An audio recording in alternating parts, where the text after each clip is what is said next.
Hello, welcome back.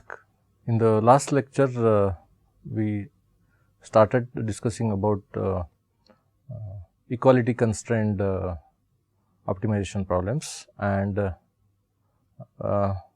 we looked at this theorem which says that let x star belong to x be a regular point and also be a local minimum. Then the necessary condition for that local minimum is that there exists some mu star in m dimensional space. Note that m is the number of equality constraints that we have, and the equality constraints are of the type EIX equal to 0. So, there exists mu star in m dimensional space such that the gradient of f of x star is a linear combination of gradient of EIX star for all i's going from 1 to m. Now, remember that at x star all the equality constraints are active. So, that is why unlike the inequality constraint problems, we have to consider all the equality constraints because they are active at any x star belong to x. And by regular point, what we mean is that the gradient EIX star for all i's going from 1 to m are linearly independent. So, the only way that there will be a trivial combination which will make this component 0, and that is all mu I star 0. So, we wanted to avoid that.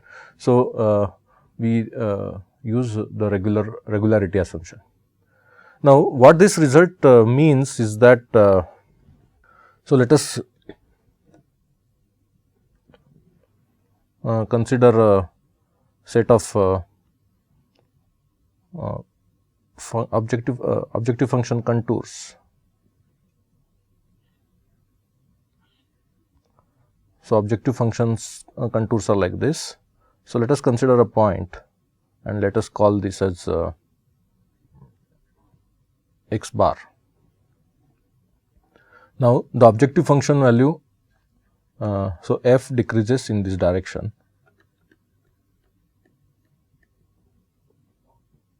So, the gradient at this point, assuming that the function is differentiable, so the gradient of f will be in this direction. Now, let us look at a contour of a equality constraint problem. So, that contour is suppose like this. So, this is the surface Ex equal to 0. Now, if we look at the gradient E x bar is pointing in this direction. So, we will see that if we draw the tangent plane to this equality constraint at the point x bar, it will be like this. So, this is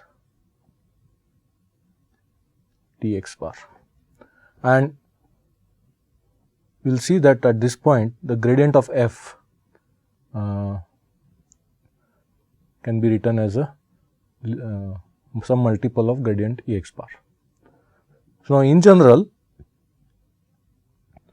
when we have more number of equality constraints, then at a local minimum, the gradient of the objective function is written as a linear combination of the gradients of all the equality constraints.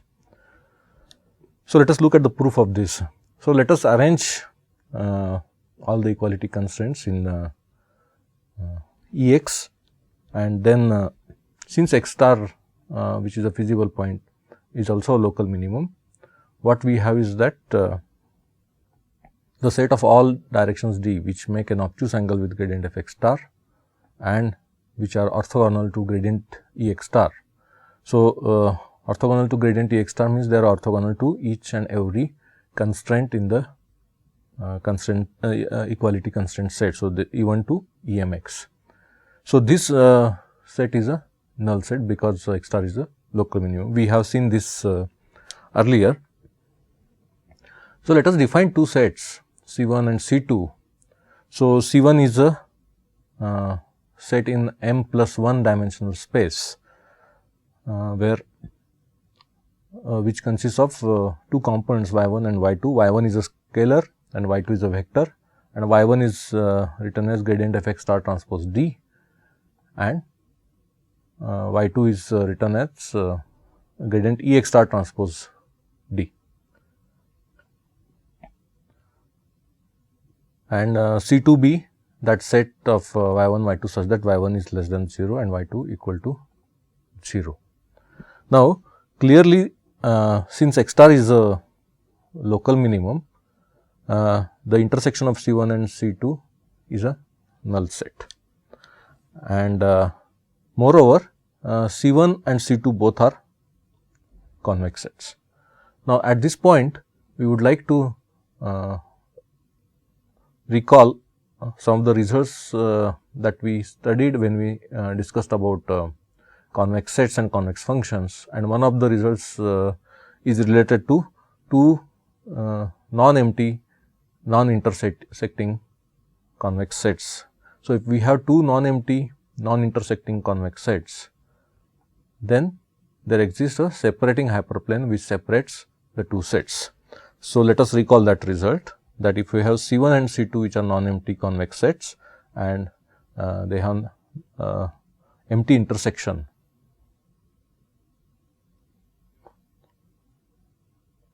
so if the two sets have an empty intersection, then there exists mu which is non-zero such that mu transpose x1 is greater than or equal to mu transpose x2 for all x1 in C1 and x2 in C2. Or in other words,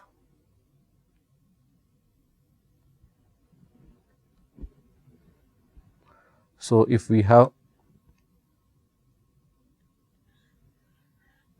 two sets which are convex and which are not intersecting, which have an empty intersection, so this is our set C1 and this is our set C2, then there exists a separating hyperplane, and let mu be the normal to this hyperplane. So, mu transpose x1, where x1 belongs to C1, will be always greater than or equal to mu transpose x2. So, what we have is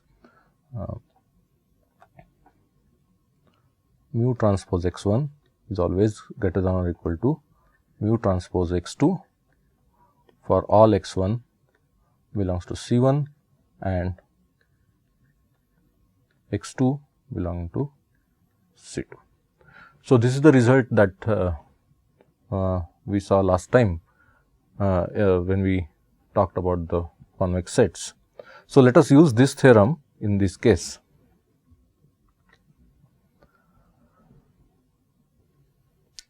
So, now we have these two sets C1 and C2 and their intersection is empty, they are convex. So, therefore, there exists a vector in M plus 1 dimensional space which has two components mu 0 and mu. Note that this mu 0 will be associated with gradient f x star and mu will be associated with gradient E x star. So, there exists a non-zero vector. I repeat that this is a non-zero vector, not all components are 0, such that mu 0 into gradient f x star transpose d plus mu transpose into gradient E x star transpose d is greater than or equal to mu 0 y1 plus mu transpose y2 for all d. So, for all d in Rn and y1 y2 in C2. So, for all d's in Rn we are able to get this result because of the separability of the two convex sets. Now, if we let y2 equal to 0 here, then what happens is that y1 can be made arbitrarily large negative quantity, and because of which this number, if mu 0 is less than 0, this number will be very large, and we are saying that the quantity on the left side is greater than this large number, and mu 0 could be infinity, minus infinity, and y1 is a very large negative number. So, this quantity will be close to infinity, and that means that the left side quantity is greater than or equal to infinity, which is not possible. So, this by letting y2 equal to 0 and noting that y1 can be made arbitrarily large negative number, we have to have mu 0 greater than or equal to 0. So, we note that this mu 0 has to be greater than or equal to 0. Now, if we let y1, y2 both close towards 0, then what we get is that the left hand side quantity should be greater than or equal to 0 for all d belong to Rn. Since this quantity is greater than or equal to 0, if we take d to be, so this holds for all d, so we are free to choose any d in Rn. So, if we choose d to be minus mu 0 gradient f x star plus mu transpose gradient T x star, then what we get is that minus norm of mu 0 gradient f x star plus mu transpose gradient T x star whole square is greater than or equal to 0. Now, we have already seen that the norm of any vector is a non-negative quantity. So, this quantity is non-negative, and the negative of that has to be greater than or equal to 0. Now, the only way this inequality is satisfied is when this quantity is 0. So, that means we have mu 0 gradient f x star plus mu transpose gradient T x star equal to 0, where mu 0 and mu are not, they do not constitute a 0 vector, because if they constitute a 0 vector, then this relationship is trivially satisfied, and we are not interested in this relationship, in such trivial relationship. Now, remember that we have assumed that x star is a regular point, and earlier we showed that if x star is a regular point, this mu 0 has to be greater than 0, because otherwise again we will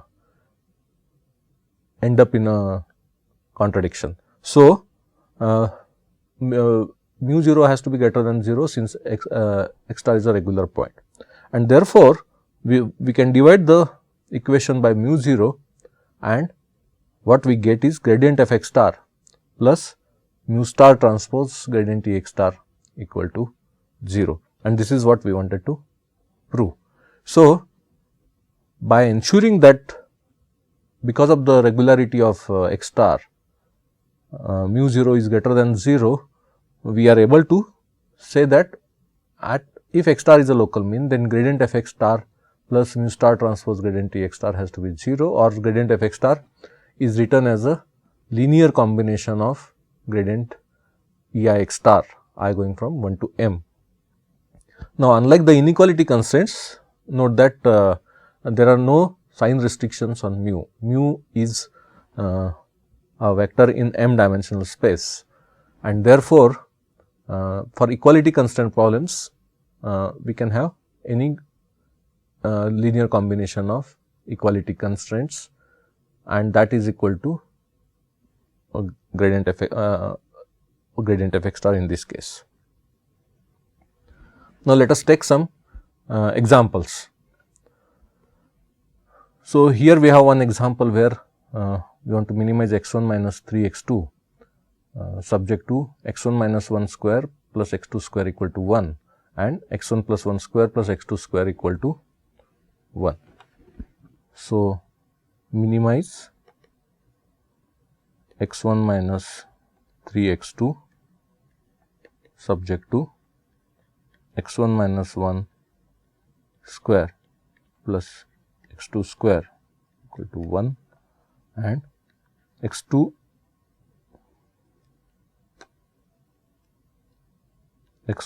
plus 1 square plus x2 square is equal to 1.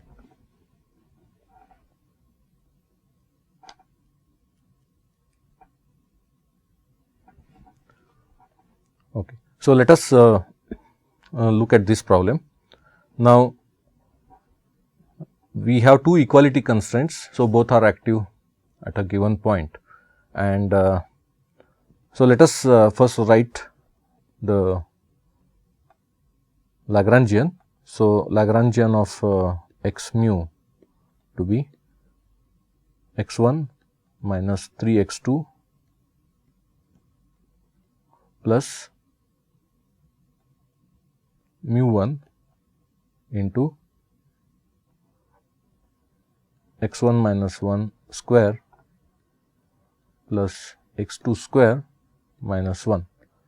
So, remember that this constraint, the first constraint is written in the form of E1x equal to 0, and that is why that E1x is x1 minus 1 square plus x2 square minus 1. That is multiplied by the Lagrangian multiplier for that constraint plus mu2 into x1 plus 1 square plus x2 square minus 1.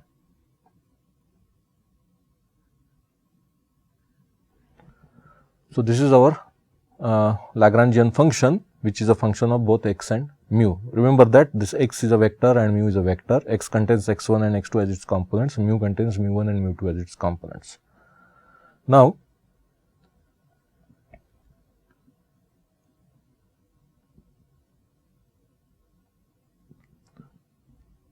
so let us write down the gradient of the objective function and the gradients of the constraint. So, we will write this function, this problem in the form minimize f(x) subject to E1x equal to 0 and E2x equal to 0.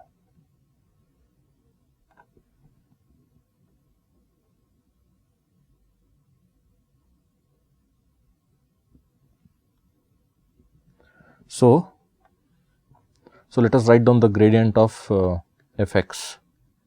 Gradient of f(x) is equal to 1 minus 3, then gradient of E1x is equal to 2 into x1 minus 1 and 2x2, and gradient of E2x is equal to 2 x1 plus 1 2x2.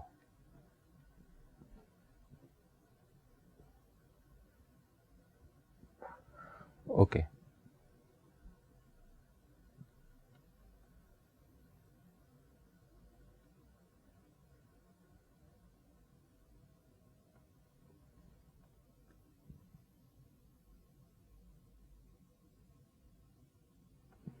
Okay. So, now let us draw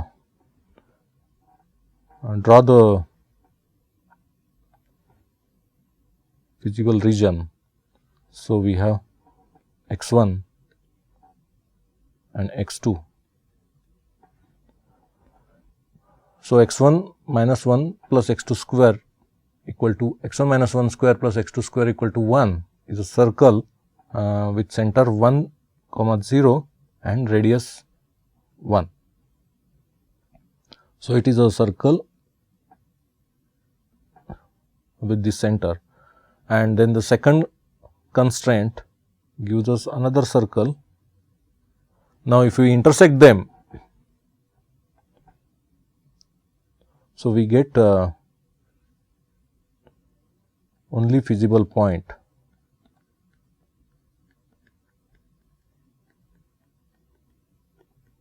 is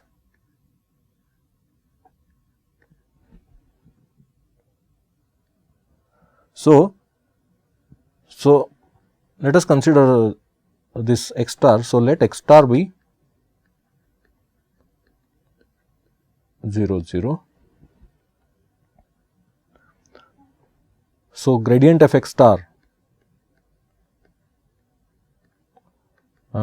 since it is a linear function, this gradient is not going to change. then gradient E1 x star is equal to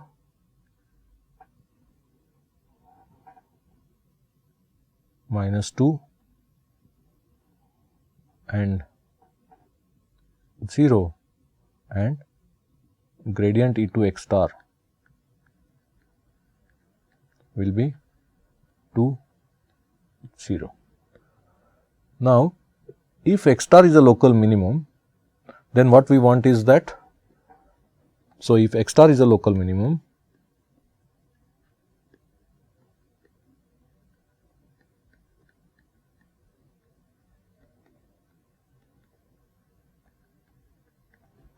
what we want is that gradient f x star, so 1 minus 3 plus mu 1 into gradient E1 x star plus mu 2 into gradient E2 x star is equal to 0. Now, so we will see that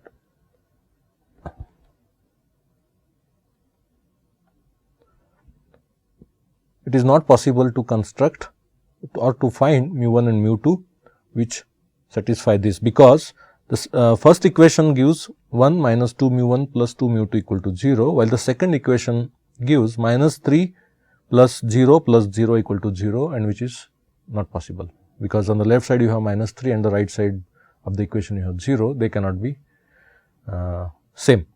So the problem here that we cannot use the Kkt condition is that x star is not a regular point.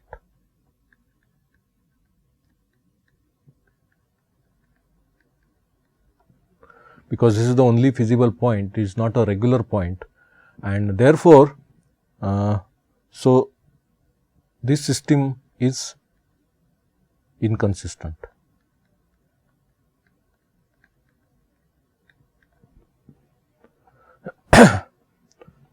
So therefore, the regularity is very important when we want to solve any optimization problem, to get a Kkt point and then check whether that point is a local minimum or not. So, although x star is a solution of this problem, we know that x star is not a Kkt point in this case.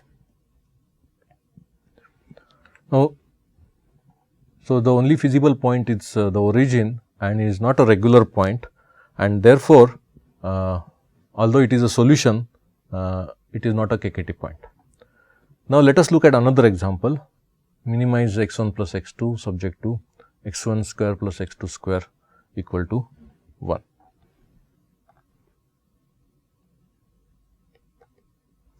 So, minimize x1 plus x2 subject to the constraint x1 square plus x2 square equal to 1. Now, if we plot the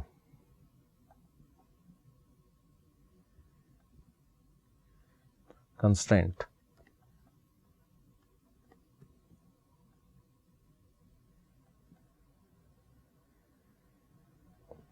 so this is a constraint that we have, and if we look at the x1 plus x2, so x1 plus x2 equal to constant is are the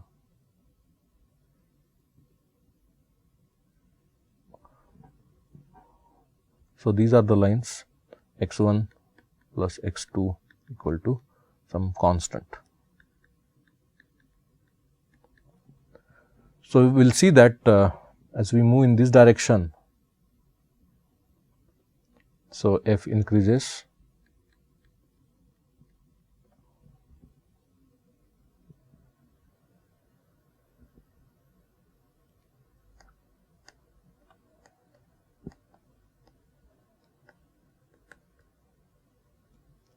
so as we move in this direction, f increases.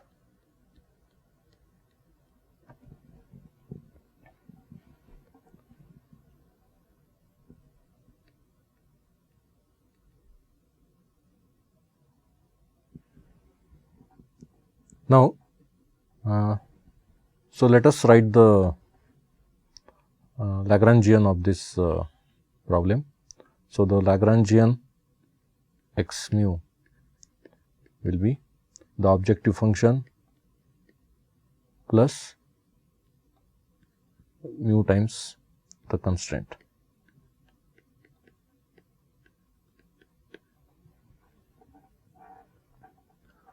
Now, let us take the partial derivative of L with respect to x1, and that will be 1 plus 2 mu x1, partial of L with respect to x2 will be 1 plus 2 mu x2.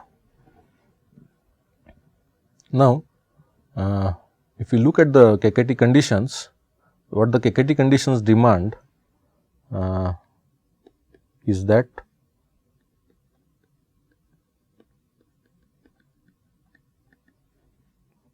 so we have partial of L with respect to x1 equal to 0, and that implies 1 plus 2 mu x1 is equal to 0.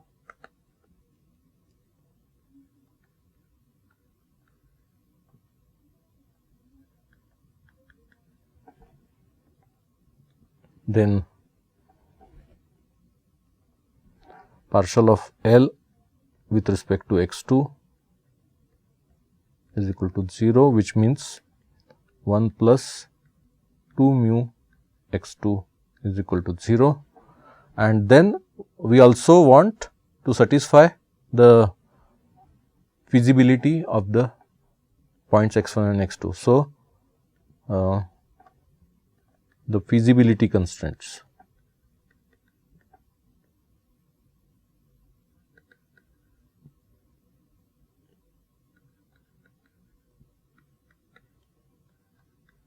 X1 square plus x2 square equal to 1. So, we have 3 equations, and the unknowns are x1, x2 and mu. Now, these 2 equations together, they give one equal to minus 2 mu x1. So, mu is equal to minus 1 by 2 x1. So, mu is equal to minus 1 by 2 x1, and that is equal to minus 1 by 2 x2.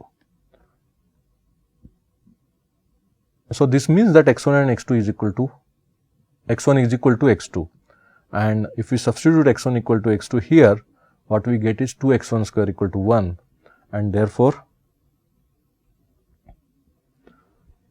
what we get is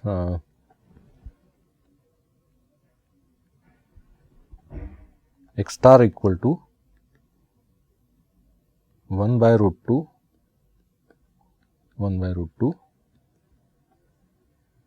or x star equal to minus 1 by root 2 minus 1 by root 2. So, these are the possible solutions, and then the correspondingly mu star. So, if x star is 1 by root 2, then in this case mu star will be minus 1 by root 2, and in this case mu star will be plus 1 by root 2. So, we get a Kkt point. In fact, we get 2 Kkt points. One is x star is 1 by root 2, and mu star is minus 1 by root 2, and the other one is x star is minus 1 by root 2, and mu star is 1 by root 2. Now,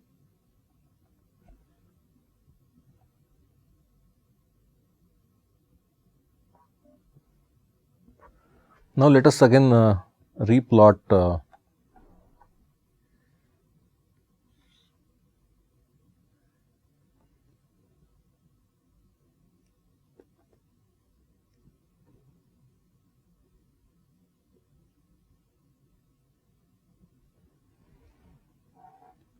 the constraint set x1 and x2. Now, here is a point which is 1 by root 2 and 1 by root 2, and here is a point which is minus 1 by root 2 and minus 1 by root 2. So, if you look at our Kkt points, one was 1 by root 2, 1 by root 2, and the corresponding mu star was minus 1 by root 2. So, this point is shown here, and the other point is shown here, and our function is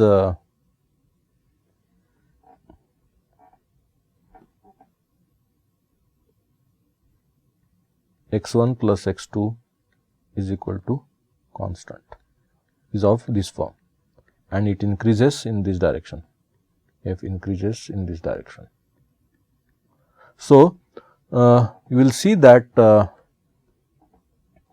we got two Kkt points, and as the function increases in this direction, this point turns out to be a local maximum, and this point turns out to be, as the function decreases in this direction, this point turns out to be local minimum. Because of we cannot go beyond this point, because then we will violate the constraint. So,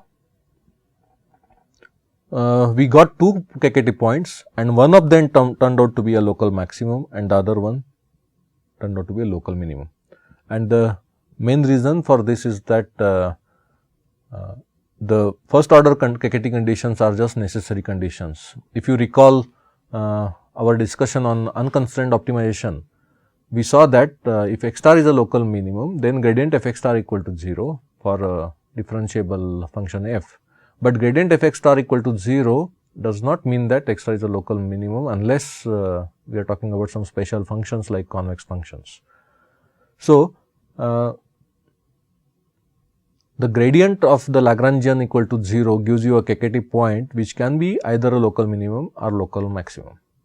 And so, we need to look for some second order conditions which make use of the curvature of the Lagrangian function, and then only we can conclude whether a given point is indeed a local minimum or not. So, we have a local maximum which is at 1 by root 2, 1 by root 2, and the local minimum at minus 1 by root 2, minus 1 by root 2. Incidentally, both these points along with the respective mu star were the Kkt points of this problem. Now, we have considered so far the problems of the type minimize fx subject to the inequality constraints, and problems of the type minimize fx subject to the equality constraints.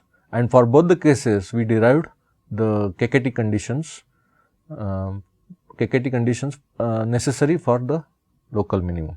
Now let us combine the equality as well as the inequality constraints and write a general nonlinear programming problem, and that problem is of the type minimize fx subject to the L inequality constraints of the type Hx less than or equal to 0 and M equality constraints of the type Eix equal to 0.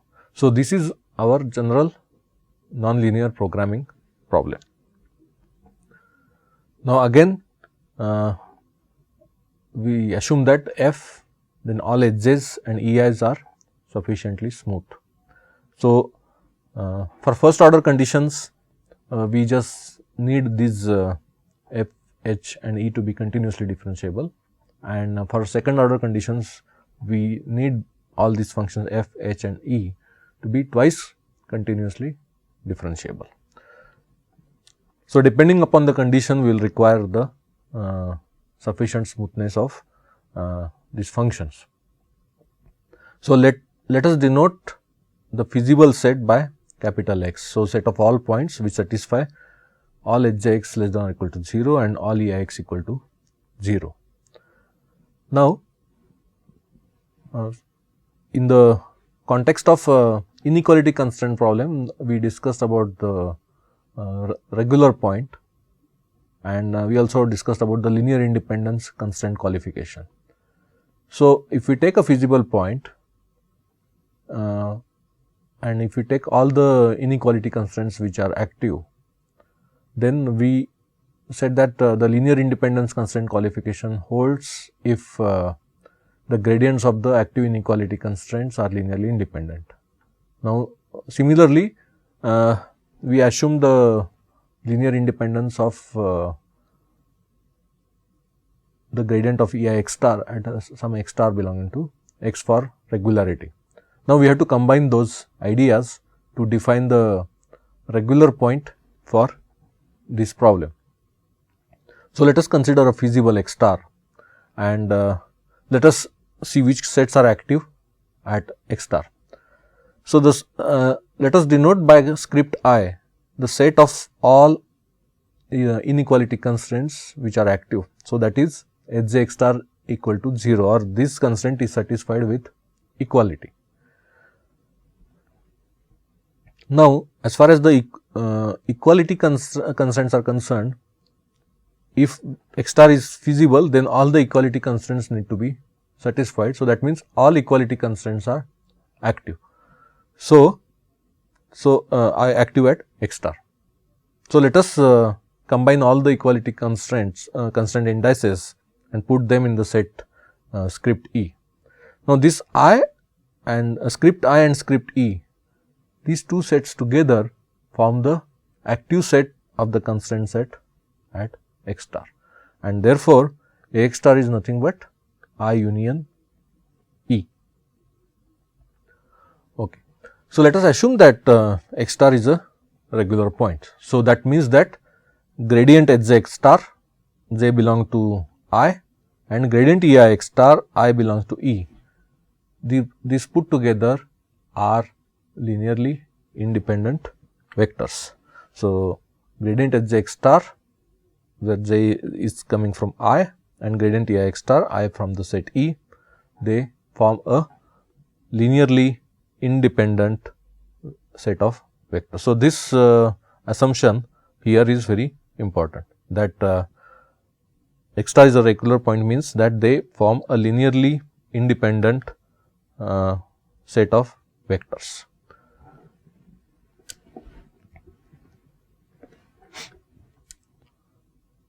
So, we assume that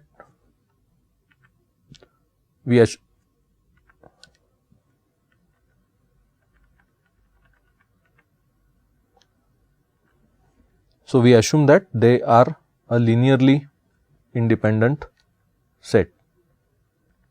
Now, let us look at this problem, and we assume that x is the feasible set. Now, we can write down the Kkt necessary conditions. So, if x star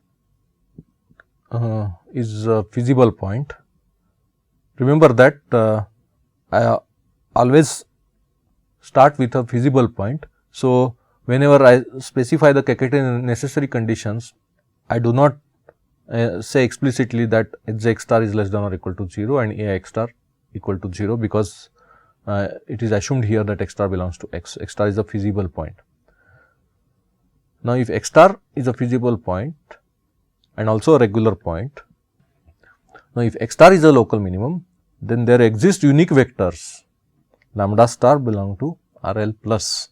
So, this plus indicates that this lambda stars are non-negative and mu star belong to Rm. So, remember that there are L inequality constraints. So, there is one Lagrange multiplier lambda corresponding to every inequality constraint, and there is one Lagrange multiplier mu corresponding to every equality constraints.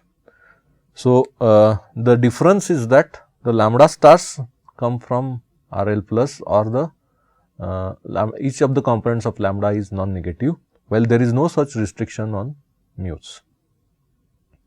So, the Kkt first order conditions say that if x star is a local minimum and is a regular point and x star is feasible, then the gradient of f of x star plus sigma lambda j star gradient h j x star plus sigma mu I star gradient E I x star is 0, and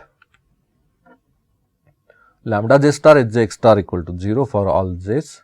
This is the complementary slackness condition that we saw earlier, and all the lambdas are non-negative. This is stated here, but again I have repeated here just for the completeness. So, these are called the first order Kkt necessary conditions, and any point x star, mu star, lambda star, where x star is feasible, lambda star is non-negative and mu star and belongs to Rm, and which satisfies these conditions, we call it as a Kkt point.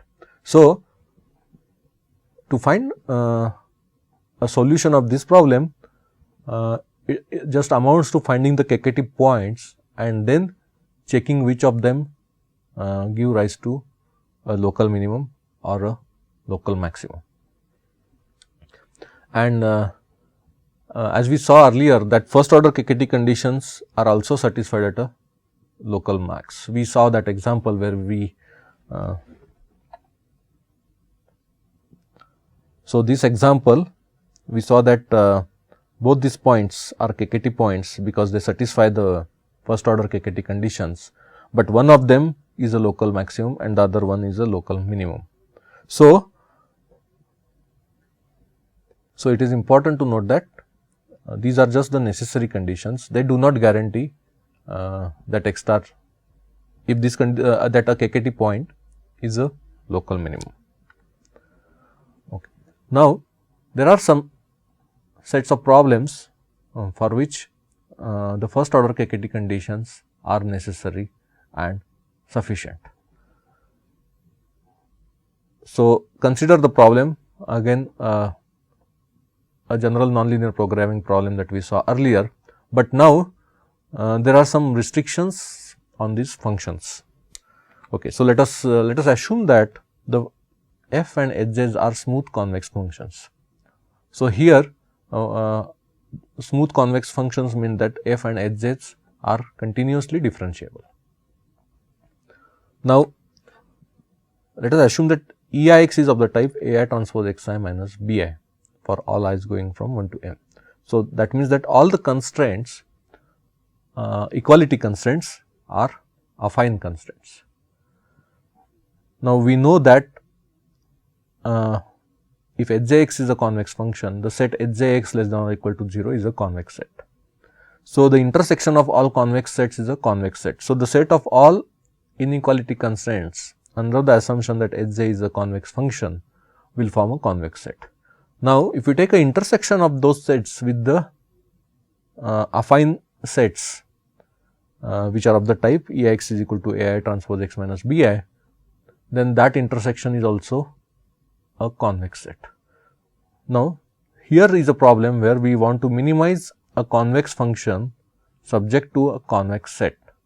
So, minimization of a convex function subject to a convex set is called a convex programming problem, and therefore, this program is also called a convex program, and that is why we are going to denote it by CP.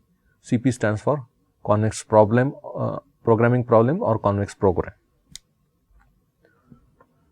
So, CP is a convex programming problem because we want to minimize a convex function which subject to a convex set.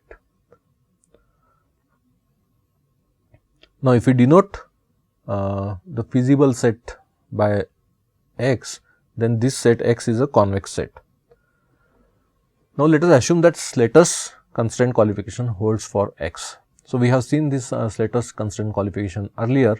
So, what the Slater's constraint qualification says is that the constraint set X does not have empty interior. So, that means there exists at least one y in the constraint set such that Hj less than 0. So, for all j's going from 1 to L. So, this is a very important thing, that for all j's going from 1 to L, Hj should be less than 0. Now, here we have assumed that y belongs to x. So, which automatically means that EIY is equal to 0 for all I going from 1 to m. So, that assumption is always true when we talk about y belongs to x. So, it is just that we have to ensure that there exists at least one point which is in the interior of the set. So, if x satisfies Slater's constraint qualification, then the first order Kkt conditions for this problem are necessary and sufficient for a global minimum of a convex programming problem CP. So, we saw a similar result for the case when f was a convex function and hjx was hjx less than or equal to 0, where the constraint where the inequality constraints where hjx were convex functions. Now, we have added equality functions or equality constraints of the type ai transpose xi minus bi. So, how do we extend the result that we proved earlier? So,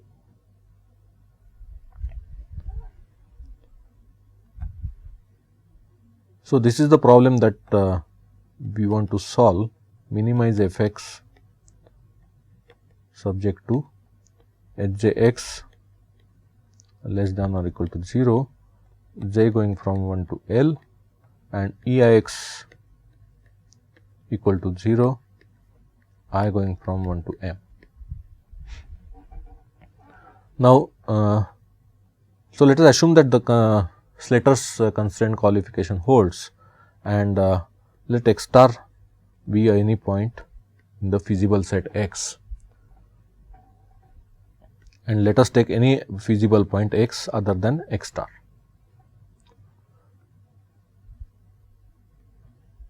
Now, so earlier case we saw that f of x is greater than or equal to f of x plus lambda star transpose hx.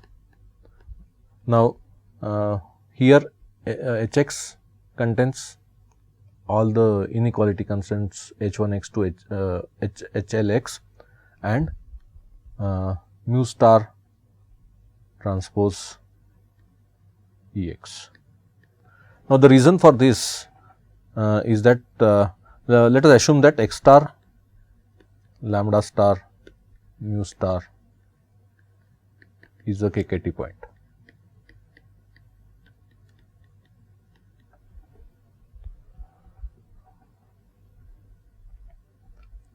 Now, if we look at this quantity, since x is feasible, hx is less than or equal to 0 and lambda star is greater than or equal to 0, and if we look at ex equal to 0. So, this quantity is 0, this quantity is non-positive quantity, and therefore, we have f of x will be greater than or equal to f x. Now, here we use our result from convex functions, and which says that if f is a convex function, so f is convex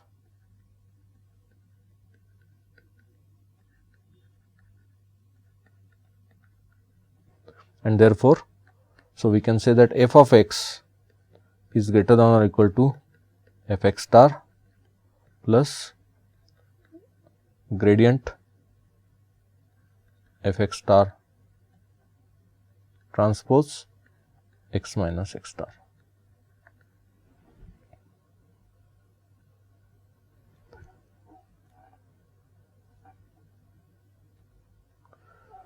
So, similarly, we have h j is a convex function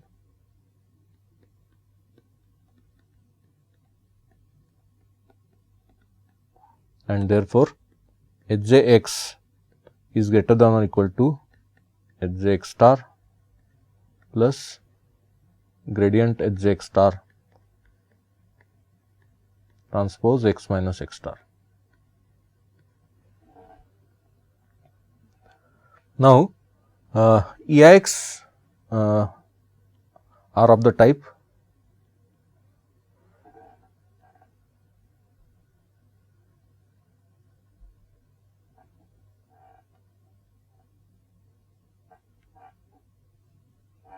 the EIX are of the type AI transpose x minus BI, and therefore,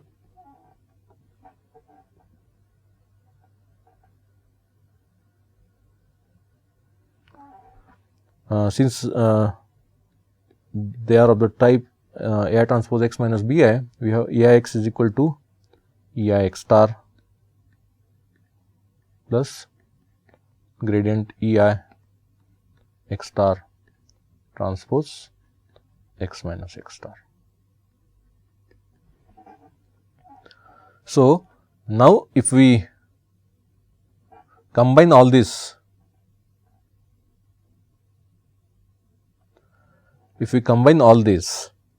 then this function can be written as f of x greater than or equal to f of x star plus sigma lambda j star h j x star plus sigma mu I star E I x star plus the gradient of the Lagrangian transpose x minus x star. So, if we combine this, what we get is, so therefore, f of x is greater than or equal to f of x star plus sigma j lambda j star h j x star plus sigma I mu I star E I x star